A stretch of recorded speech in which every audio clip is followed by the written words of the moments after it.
Mais ce qu'on peut dire aussi, qu'est-ce que je voulais dire aussi? Allahu Akbar, c'est que ces, euh, ces juifs-là qui sont nos ennemis, clairement, je tiens à signaler que ils savent aussi se s'infiltrer parmi nous. Ça, c'est un point important qu'il faut dire. C'est ce qu'on appelle, c'est ce que Cheikh appelle les mouslihoud. Les mouslihoud, les musulmans juifs, d'accord? Des musulmans infiltrés, ou des fois, ils sont musulmans juifs, des fois inconsciemment, d'accord? Ils pensent bien faire, mais en fait, des juifs se sont euh, infiltrés parmi nous pour nous inculquer leurs croyances, d'accord, vis-à-vis d'Allah subhanahu wa ta'ala, etc., vis-à-vis de nos comportements, vis-à-vis de nos perceptions, justement de notre vision du prophète, alayhi salam, etc., les muslihoud. Donc, que ce soit du côté des chiites, parce que la religion chiite, en réalité, elle a comme origine Abdullah ibn Saba, c'est connu, d'accord, le chiisme duodécimal, etc. Et aussi, alors j'espère me tromper, hein, moi je suis pas là pour faire des polémiques à des moments comme ça, j'espère me tromper, mais aussi enfin la secte wahhabi, avec toutes les croyances qui nous ont rapporté, qui sont des corps étrangers à l'islam depuis 200 ans, depuis que Mohammed ibn al-Wahhab est venu. A priori, donc je vais dire des choses qui sont un peu graves et j'espère me tromper, d'accord? Mais je tiens quand même à attirer l'attention sur ces choses-là. C'est que Mohammed ibn Abdul Wahhab, donc il est d'origine, yani, si on remonte dans les origines, d'accord? Eh bien, c'est des origines qui étaient des origines juives, d'accord? Des origines juives de la part de leur... ça veut rien dire. Quelqu'un peut être converti et très bien. Mais le problème, c'est quoi? C'est que ces juifs de Khaybar qui ont été expulsés, d'accord? Et qui est de Khaybar, qui est dans la région de Médine, d'accord?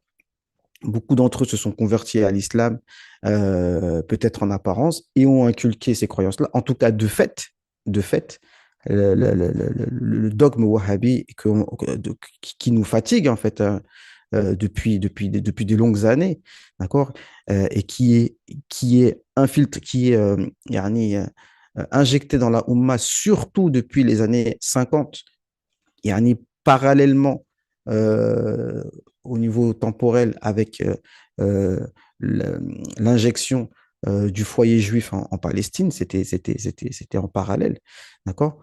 Même s'ils sont là depuis 200 ans, mais c'est vraiment depuis 70 ans que c'est vraiment depuis le pétrodollar que c'est là.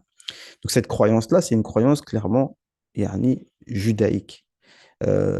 Au niveau d'Allah Azzawajal, le tajsim, l'anthropomorphisme, au niveau de la relation avec les prophètes qui, on va dire que yani, toujours ils parlent d'exagération, à la moindre chose qu'on va dire, ils vont dire que c'est de l'exagération, on va dire une sorte de manque de sacralité qu'on donne au prophète alayhi salam, et le fait de faire la zizanie avec les musulmans, comme je disais, de les traiter de koufars, etc., comme ils le font tout le temps. Et même ceux qui ne le font pas ouvertement, ils n'en pensent pas moins. D'accord? Hein, celui qui fait des doigts devant des tombes, celui qui fait tawassul, istirasa, même si des gens ne disent rien, les salafis mignons, comme je les appelle, mais ils n'en pensent pas moins que c'est du shirk. Même Will Dedo, d'accord? Même Will Dedo, hafizahullah, il dit que l'istirasa, c'est du shirk. D'accord? Alors que lui, il est très modéré, etc. Donc voilà. Mais donc pour conclure sur ça, il y a le hadith qui parle de, de, de le Masih ad-Dajjal, qui est, euh, qui est rapporté par l'imam Muslim, que ceux qui vont suivre le Dajjal, ce sont des juifs de Aspahan et qui ont sur leur tête des tayalisa. Donc, tayalisa, donc c'est, vous savez, euh, comment dirais-je, voilà les foulards là, rouges, hein, que portent les Saoudiens. On les reconnaît par ça. Alors, on ne dit pas que c'est interdit de porter cela, même si des salafs, beaucoup de salafs, depuis l'époque, parce que Anas ibn Malik, quand les gens de Khaybar ont été expulsés, il a vu que eux portaient sur leur tête les habits que les Saoudiens portent, d'accord?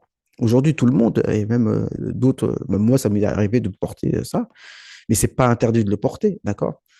Mais en tout cas, dans la prière, c'est makrouh de prier avec ce foulard-là quand il est déplié.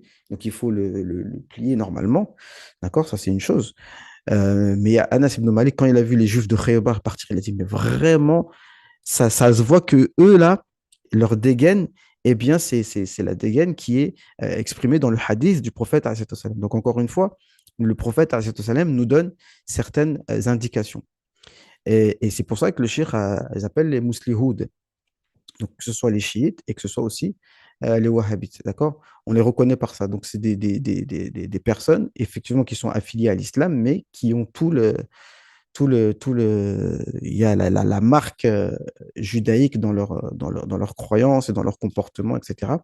Donc, il faut en prendre, il faut faire attention à ça. Donc là, on est dans un temps où il faut qu'on se dise les choses, et j'espère me tromper, et je suis pas là pour choquer les gens, pour provoquer les gens, mais aujourd'hui, de toute façon, tout le monde peut, aujourd'hui, cette situation, elle a quand même, euh, comme on dit, yumayiz, yumayiz al-khabith min at-tayyib. Yani ça nous permet d'avoir une certaine clairvoyance dans, dans le, pour voir qui est qui, quoi. Hein, cette situation nous permet de voir qui est qui.